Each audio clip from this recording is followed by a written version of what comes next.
Salut les amis, j'espère que vous allez bien. On se retrouve aujourd'hui pour une nouvelle vidéo. Évidemment, on va revenir un petit peu sur cette soirée hier du côté du Bernabéu et cette rencontre entre le Real et Manchester City. Déjà un grand merci à tous ceux qui continuent de s'abonner. On a dépassé récemment les 61 000 abonnés sur la chaîne. Merci à vous tous, ça fait hyper plaisir d'avoir autant de soutien. Donc franchement, merci à vous tous les amis. N'hésitez pas à vous abonner si vous ne l'êtes pas. Ça ne coûte absolument rien pour vous. Et puis vous avez une petite notif quand une vidéo est publiée sur la chaîne. En tout cas, ça fait hyper plaisir d'avoir autant de soutien et de voir autant de personnes regarder les vidéos, commenter et de voir autant de personnes tout simplement passionnées par le Real. Merci les amis, ça fait vraiment chaud au cœur. On regarde les deux unes des quotidiens madrilènes. Le quotidien AS qui titre Un partido canon, un match canon entre le Real et City hier, score final 3-3, on en a parlé un petit peu lors du débrief hier soir. Il y a beaucoup de choses à ressortir de cette rencontre. Maintenant, si on se base uniquement sur le résultat, c'est pas forcément une bonne opération pour le Real et on en reparlera en fin de vidéo avec une question de fin sur le match retour, le 3-3 à domicile. Évidemment, c'est pas une très bonne opération. Maintenant, dans le contenu, dans le match, on a vu de bonnes choses côté merengue.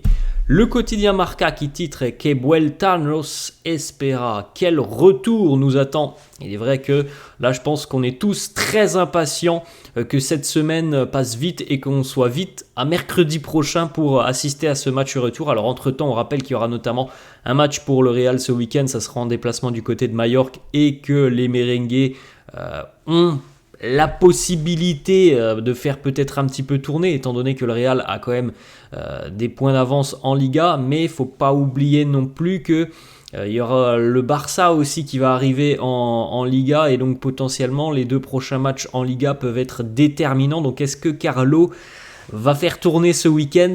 Je n'en suis pas sûr. Quand on connaît un petit peu le profil de Carlo, son profil managérial, je ne suis pas sûr qu'il y ait énormément de changements du côté du Real ce week-end. Dans le même temps, City affrontera Luton ce week-end et City évidemment va devoir aussi s'imposer puisque eux n'ont pas la chance du Real d'avoir des points d'avance en Première Ligue. Il faut tout de même féliciter la prestation de City hier quand on sait que le Real a eu 10 jours de repos et que City avait enchaîné et enchaîne tous les 3 jours.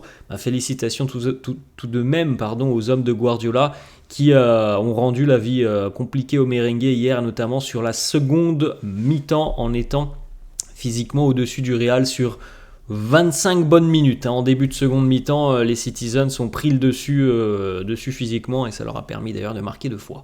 On regarde le résultat les amis, 3-3, donc ouverture du score de Bernardo Silva, la deuxième sur un coup franc astucieusement joué par le Portugais. Égalisation, donc pour le moment elle ne sera pas accordée à Eduardo Camavinga. Ruben Dias contre son camp à la 12e, Rodrigo marque à la 14e.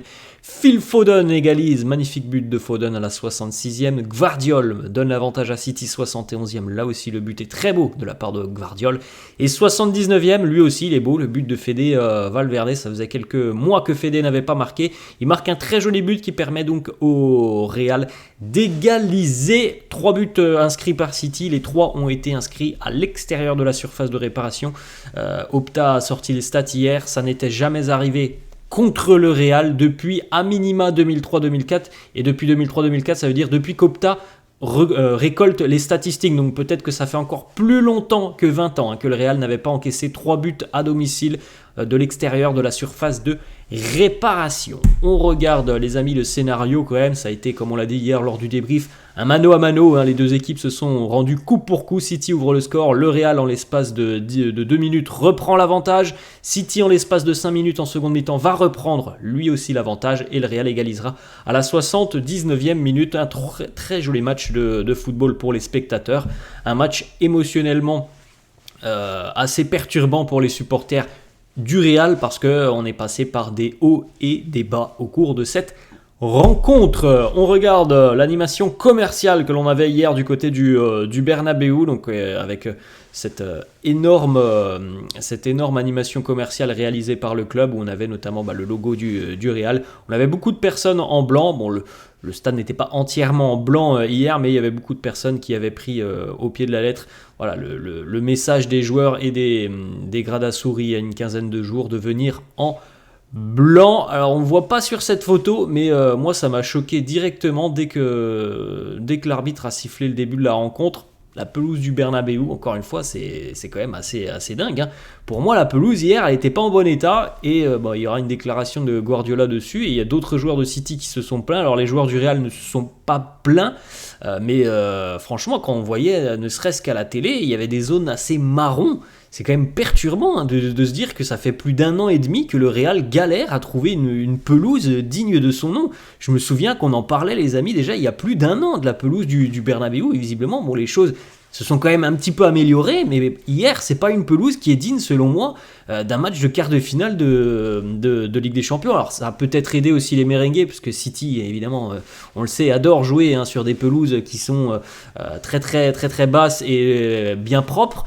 Mais en tout cas, c'est quand même assez surprenant de voir qu'il y avait des zones assez marron et que la pelouse, oui, semblait ne pas être en bon état. On enchaîne avec une information du quotidien Relevo. Quelle est l'impression générale qui ressort de cette rencontre côté merengue? Évidemment, on peut le comprendre, c'est la frustration.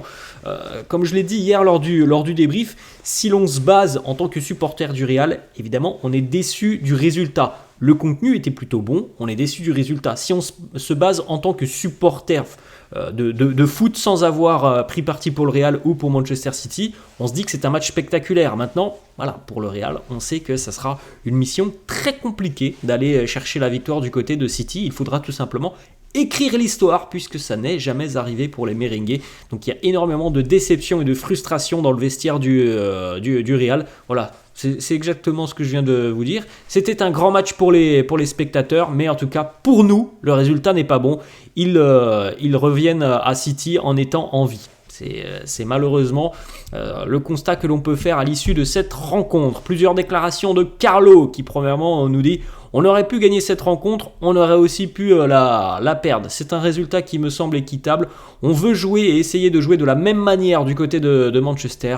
On verra bien ce qu'il se passera. Il a insisté aussi, Carlo, sur le fait qu'à 2-1, le Real a eu les opportunités de marquer le troisième, notamment la grosse opportunité en début de seconde mi-temps pour Vinicius, sur un service de Rodrigo, me semble-t-il, et ça va passer à quelques centimètres au-dessus de la barre de Stéphane Ortega. Ça aurait pu peut-être changer le cours de cette rencontre. On continue, une autre déclaration de Carlo sur le changement de système. Il nous dit: je voulais garder Rodrigo dans sa bonne forme sur le côté gauche. On a parlé hier lors du débrief, Rodrigo il a fait beaucoup de mal sur le côté gauche. Alors selon moi, je pensais que c'était pas forcément le plan tactique, c'était plutôt parce que hier on a joué plutôt avec deux attaquants et Rodrigo donc a bel et bien été utilisé sur la gauche pour déstabiliser City. Il l'a dit en conférence de presse hier et ça a plutôt bien fonctionné parce que Rodrigo fait un bon match et Vinicius aussi a été assez à l'aise dans ce rôle un petit peu axial et puis plutôt côté gauche sur la seconde mi-temps.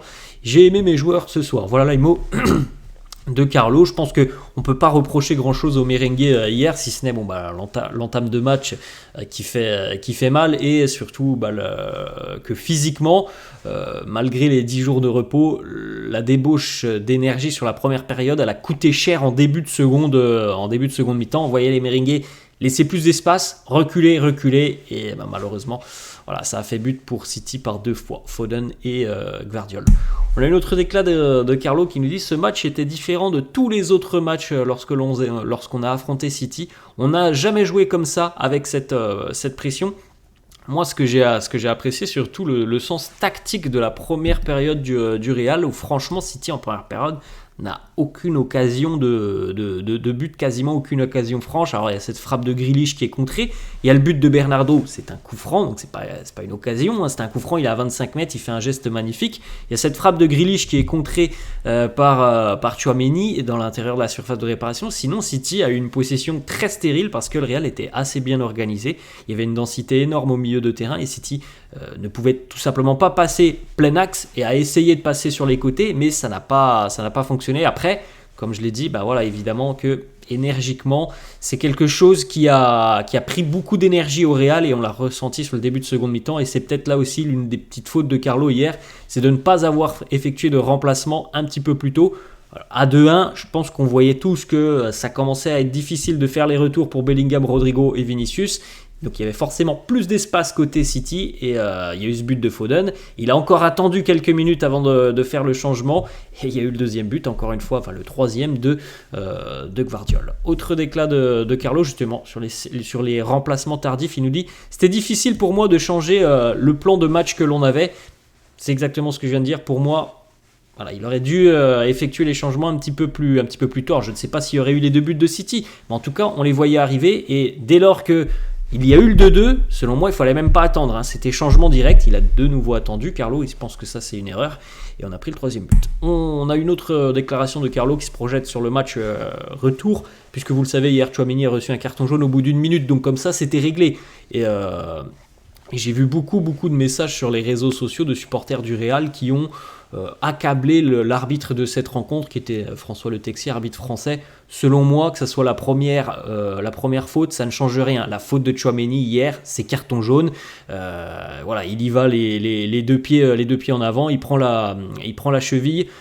Voilà, selon moi, c'est carton jaune, qu'on soit à la première minute de la rencontre, ça ne change rien. Donc c'était bien logique que Tchouaméni soit averti. Donc il manquera le match retour et donc il y aura deux possibilités. Alors moi hier, lors du débrief, je vous ai cité une possibilité qui était Nacho, selon moi, parce que j'ai quand même beaucoup de mal à imaginer que Militao va jouer la semaine prochaine en ayant joué 4 minutes face à l'Athletic Bilbao. Ça me semble quand même très compliqué de me dire que Militao va débuter un quart de finale retour où tout reste à faire alors qu'il n'a aucun rythme depuis 9 mois. Bon, après, je ne suis pas l'entraîneur. Hein. J'espère que Militao est de retour à 100%.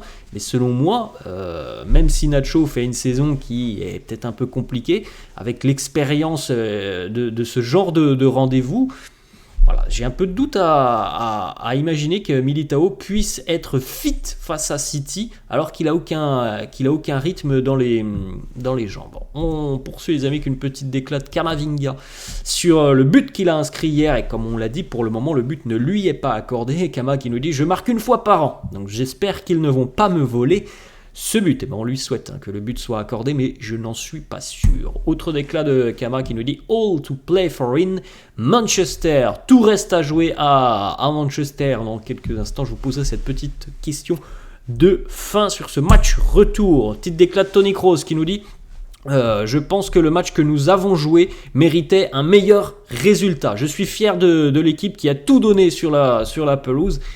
C'est vrai que selon moi, il y avait mieux à faire hier. Quand on voit les 3 buts de City qui sont 3 buts exceptionnels, on peut se dire sincèrement que le Real a eu des situations en contre, en première période. Voilà, il y en a eu des situations en début de seconde mi-temps. Il y en a une ou deux, comme on l'a dit celle de Vinicius tout à l'heure en première période. Il y en a eu une ou deux aussi. Il y a eu Bellingham aussi en seconde mi-temps. Ça frappe croisée. Il y avait des situations de creuser l'écart, notamment à 3-1, et selon moi, à 3-1, ça aurait été certainement différent dans la tournure de la rencontre. En tout cas, globalement, je trouve que c'est un bon match. Maintenant, le résultat, comme on l'a dit en début de vidéo, le résultat n'est pas bon. Hein. C'est sûr que d'aller à City d'aller à l'Etihad en n'ayant pas pris l'avantage, c'est pas une très très bonne nouvelle. On a une petite stat, des petites stats, sur la prestation globale de Tony Kroos, 72 minutes, 96% de passes réussies. Encore une fois, il a géré son match d'une main de maître Tony devant la défense. 11 passes qui permettent d'entrer dans le dernier tiers du terrain adverse, 7 récupérations de balles, 2 interceptions, 2 duels gagnés.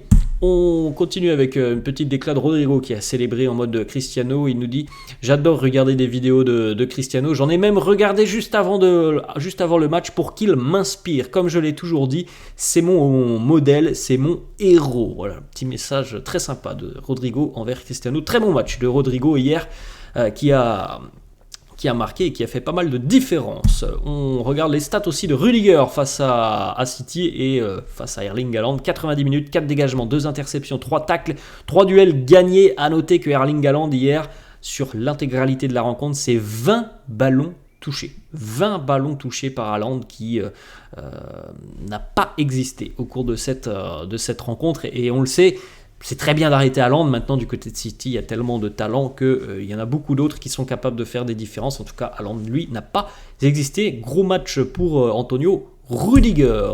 On jette un petit coup d'œil. La photo prise au bon moment. Fede Valverde, le missile, la demi-volée de Fede hier sur leur service de Vinicius. L'égalisation du 3 partout. La déclat de Fede qui nous dit le match nul, comme l'année dernière, a un goût de défaite. Bon, on va se répéter, les amis, mais il est évident que c'est pas une bonne opération à une semaine de ce match retour. Autre déclat de Fede qui nous dit je suis très très fatigué. City a cette capacité au niveau de la possession de balles de bien gérer leur possession.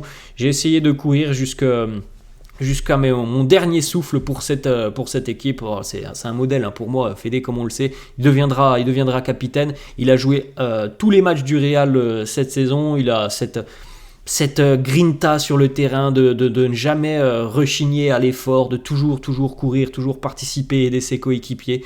Et voilà, c'est vraiment un joueur exceptionnel, Fede Valverde. On enchaîne une petite déclat de Pep justement sur le Bernabéu. Il nous dit le stade était vraiment très impressionnant, magnifique. La seule chose qui doit être améliorée, c'est l'état de la pelouse. Ça a été repris d'ailleurs par d'autres joueurs de City. Rodri, je crois, l'a dit. Gvardiol, me semble-t-il, aussi l'a dit. Que la pelouse n'était pas forcément en bon état. On va terminer, les amis. Regardez les statistiques des déplacements du Real à City, à l'Etihad. Alors, on en avait déjà parlé lors du tirage au sort.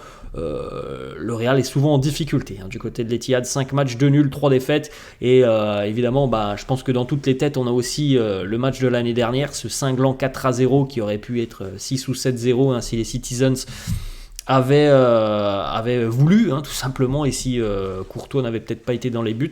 Donc voilà, maintenant c'est une mission impossible peut-être pour les merengues, mais c'est une mission qui, selon moi, comme je vous l'ai dit hier lors du débrief, en fin de débrief, est réalisable parce que je trouve que cette équipe de City n'a pas la même maîtrise que la saison dernière. Alors peut-être que dans une semaine, ils vont nous rouler dessus sur la première mi-temps comme ils l'ont fait la saison dernière. Ça, on verra. En tout cas, moi, l'impression que j'ai à l'heure actuelle, c'est que cette équipe du Real, de par ses transitions, elle est capable véritablement de faire mal. Et c'est pour ça que moi, j'ai espoir. Je pense que c'est réalisable la semaine prochaine, malgré toutes ces statistiques qui sont en défaveur du Real, qui ne s'est jamais imposé à l'Etihad. Et autre statistique que j'ai vu passer, City reste à l'heure actuelle, toute compétition confondue, me semble-t-il, sur 40 matchs consécutifs à l'Etihad, sans la moindre défaite. Donc c'est dire à quel point il va y avoir un challenge excitant et intéressant pour les merengues la semaine prochaine du côté de City. Laissez-moi en commentaire, les amis, vos impressions. Voilà, une semaine de ce match retour. Est-ce que vous êtes, alors je dis pas confiant, mais est-ce que vous avez le sentiment que c'est possible? Moi, sincèrement, je pense que oui, c'est possible. J'y crois sincèrement à cette rencontre la semaine prochaine. Je crois que le Real est capable d'aller faire son gros match et d'écrire cette histoire et de pourquoi pas s'imposer pour la première fois du côté de l'Etihad. Laissez-moi tout ça en commentaire, les amis. J'espère que la vidéo vous a plu. N'hésitez pas à lâcher un petit pouce bleu. N'hésitez pas, pour ceux qui ne sont pas abonnés, à vous abonner à la chaîne. Je vous laisse et je vous souhaite une bonne journée. Ciao.